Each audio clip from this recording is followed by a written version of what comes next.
Leviticus 13, 1 through 59. The law concerning leprosy.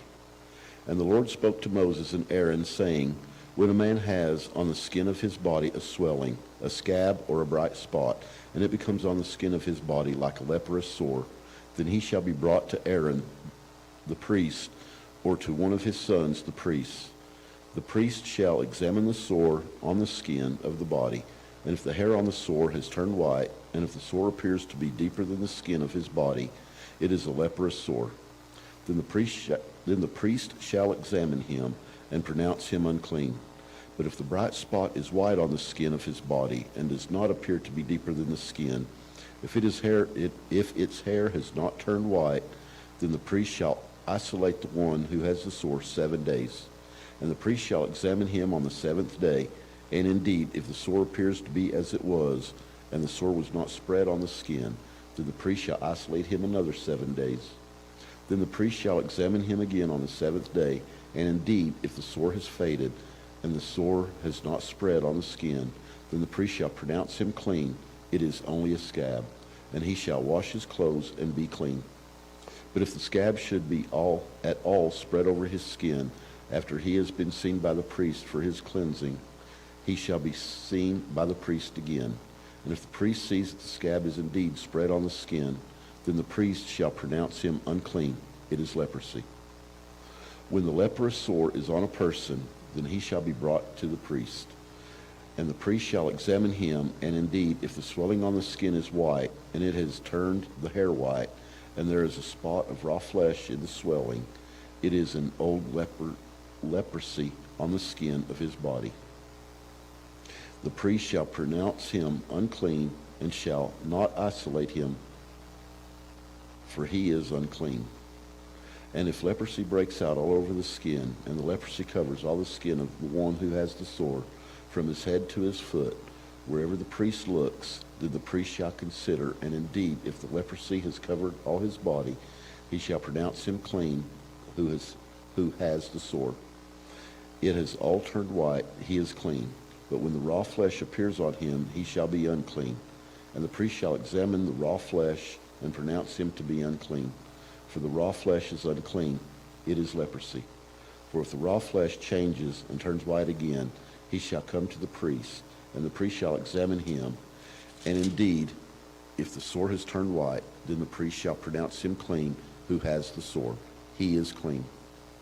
If the body develops a boil in the skin, and it is healed, and in the place of the boil there comes a white swelling or a bright spot, reddish white, then it shall be shown to the priest. And if the priest sees it, it indeed appears deeper than the skin, and its hair is turned white, the priest shall pronounce him unclean. It is a leprous sore which has broken out of the boil. If the priest examines it, and indeed there are no white hairs in it, and it is not deeper than the skin, but has faded, then the priest shall isolate him 7 days. And if it should at all spread over the skin, then the priest shall pronounce him unclean. It is a leprous sore. But if the bright spot stays in one place and is not spread, it is the scar of the boil, and the priest shall pronounce him clean. Or if the body receives a burn on its skin by fire, and the raw flesh of the burn becomes a bright spot, reddish, white, or white, then the priest shall examine it, and indeed, if the hair of the bright spot has turned white, and it appears deeper than the skin, it is leprosy, broken out in the burn. Therefore the priest shall pronounce him unclean.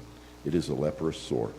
But if the priest examine it, and indeed there are no white hairs in the bright spot, and it is not deeper than the skin, but has faded, then the priest shall isolate him 7 days. And the priest shall examine him on the seventh day, and if it has at all spread over the skin, then the priest shall pronounce him unclean. It is a leprous sore. But if the bright spot stays in one place and has not spread on the skin, but has faded, it is a swelling from the burn. The priest shall pronounce him clean, for it is a scar from the burn. If a man or woman has a sore on the head or the beard, then the priest shall examine the sore, and indeed if it appears deeper than the skin, and there is in it thin yellow hair, then the priest shall pronounce him unclean. It is a scaly leprosy on the head or beard. But if the priest examines the scaly sore, and indeed it does not appear deeper than the skin, and there is no black hair in it, then the priest shall isolate the one who has the scale 7 days. And on the seventh day the priest shall examine the sore. And indeed, if the scale has not spread, and there is no yellow hair in it, and the scale does not appear deeper than the skin, he shall shave himself, but the scale he shall not shave. And the priest shall isolate the one who has a scale another 7 days. On the seventh day the priest shall examine the scale, and indeed, if the scale has not spread over the skin, and does not appear deeper than the skin, then the priest shall pronounce him clean. He shall wash his clothes and be clean. But if the scale should at all spread over the skin after his cleansing, then the priest shall examine him. And indeed, if the scale has spread over the skin, the priest need not seek for yellow hair. He is unclean. But if the scale appears to be at a standstill, and there is a black hair grown up in it, the scale has healed. He is clean, and the priest shall pronounce him clean.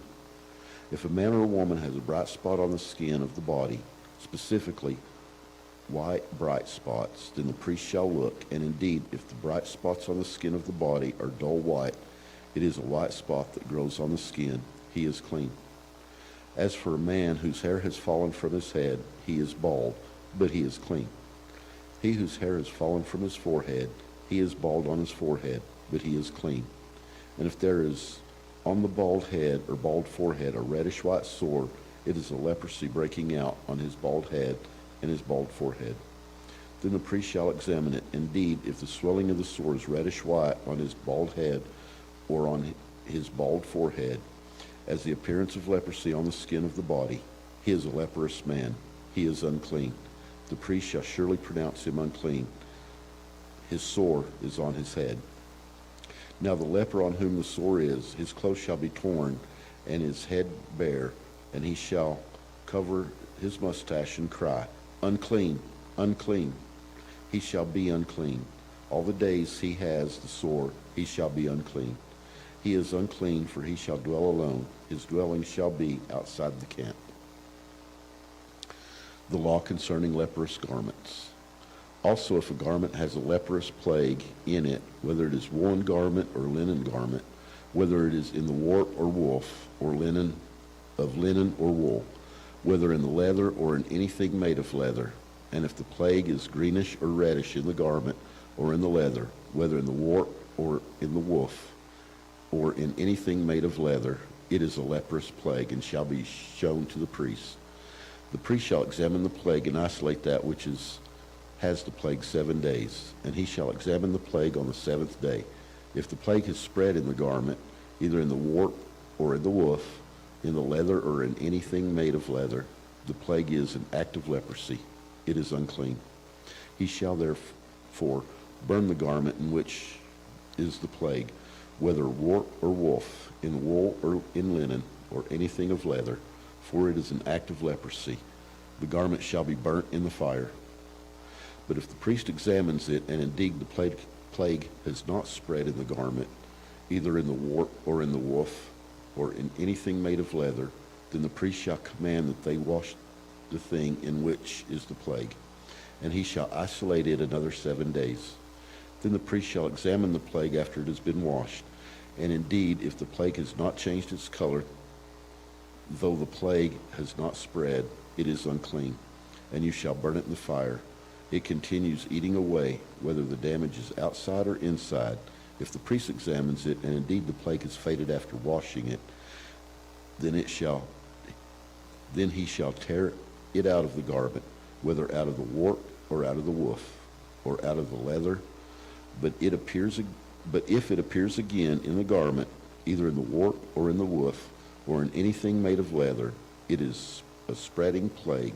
You shall burn with fire that in which is the plague.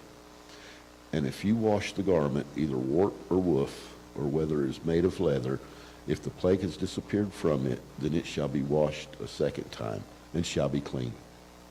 This is the law of the leprous plague in a garment, or wool, or linen, either in the warp or woof, or in anything made of leather, to pronounce it clean, or to pronounce it unclean.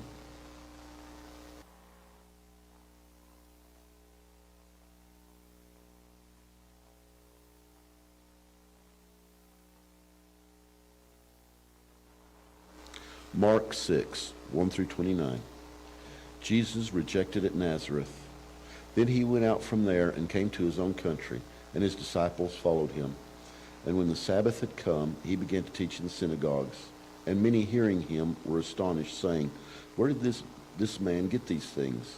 And what wisdom is this which is given to him, that such mighty works are performed by his hands? Is this not the carpenter, the son of Mary, and the brother of James, Joseph, Judas, and Simon? And are not his sisters here with us? So they were offended at him. But Jesus said to them, A prophet is not without honor except in his own country, among his own relatives, and in his own house. Now he could do no mighty work there, except that he laid his hands on a few sick people and healed them. And he marveled because of their unbelief. Then he went about the villages in a circuit, teaching, sending out the 12.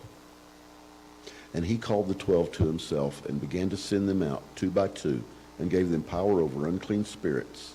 He commanded them to take nothing for the journey except a staff, no bag, no bread, no copper in their money belts, but to wear sandals and not to put on 2 tunics. And he said to them, In whatever place you enter a house, stay there till you depart from that place. And whoever will not receive you, nor hear you, when you depart from there, shake off the dust under your feet as a testimony against them. Assuredly, I say to you, it will be more tolerable for Sodom and Gomorrah in the day of judgment than for that city. So they went out and preached that people should repent. And they cast out many demons and anointed with oil many who were sick and healed them. John the Baptist beheaded. Now King Herod heard of him, for his name had become well known, and he said, John the Baptist is risen from the dead, and therefore these powers are at work in him. Others said, It is Elijah. And others said, It is the prophet, or like one of the prophets. But when Herod heard this, he said, This is John, whom I beheaded. He has raised from the dead. For Herod himself had sent and laid hold of John and bound him in prison for the sake of Herodias, his brother Philip's wife. For he had married her, because John had said to Herod, It is not lawful for you to take your brother's wife. Therefore Herodias held it against him and wanted to kill him. But she could not, for Herod feared John, knowing that he was a just and holy man, and he protected him. And when he heard him, he did many things and heard him gladly. Then an opportune day came when Herod on his birthday gave a feast for his nobles, the high officers, and the chief men of Galilee. And when Herodias' daughter herself came in and danced and pleased Herod and those who sat with him, the king said to the girl, Ask me whatever you want, and I will give it to you. He also swore to her, Whatever you ask, I will give you, up to half my kingdom. So she went out and said to her mother, What shall I ask? And she said, The head of John the Baptist. Immediately she came in with haste to the king and asked, saying, I want you to give me at once the head of John the Baptist on a platter. And the king was exceedingly sorry, yet because of the oath and because of those who sat with him, he did not want to refuse her. Immediately the king sent an executioner and commanded his head to be brought. And he went and beheaded him in prison, brought the head on a platter, and gave it to the girl. And the girl gave it to her mother. When his disciples heard of it, they came and took away his corpse and laid it in a tomb.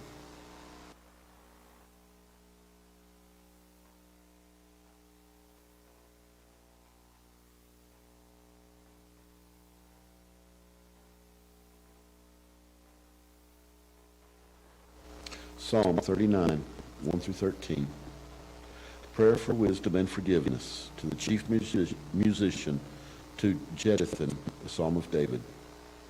I said, I will guard my ways, lest I sin with my tongue. I will restrain my mouth with a muzzle, while the wicked are before me. I was mute and silent. I held my peace, even from God, and my sorrow was stirred up. My heart was hot within me. While I was musing, the fire burnt. Then I spoke with my tongue. Lord, make me to know my end, And what is the measure of my days, that I may know how frail I am? Indeed, you have made my days as handbreadths, and my age is nothing before you. Certainly every man at his best state is but vapor. Surely every man walks about like a shadow. Surely they busy themselves in vain. He leaps up riches and does not know who will gather them. And now, Lord, what do I wait for? My hope is in you. Deliver me from all my transgressions. Do not make me the reproach of the foolish. I was mute. I did not open my mouth, because it was you who did it. Remove your plague from me. I am consumed by the bow of your hand.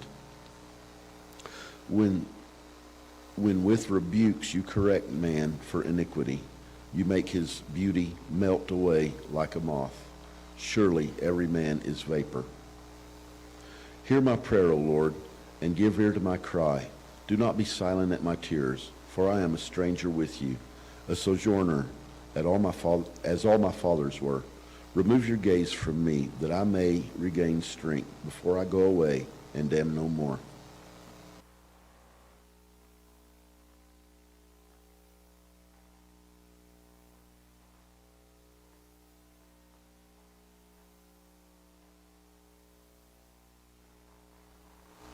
Proverbs 10:10. He who winks with the eye causes trouble, but a prating fool will fail.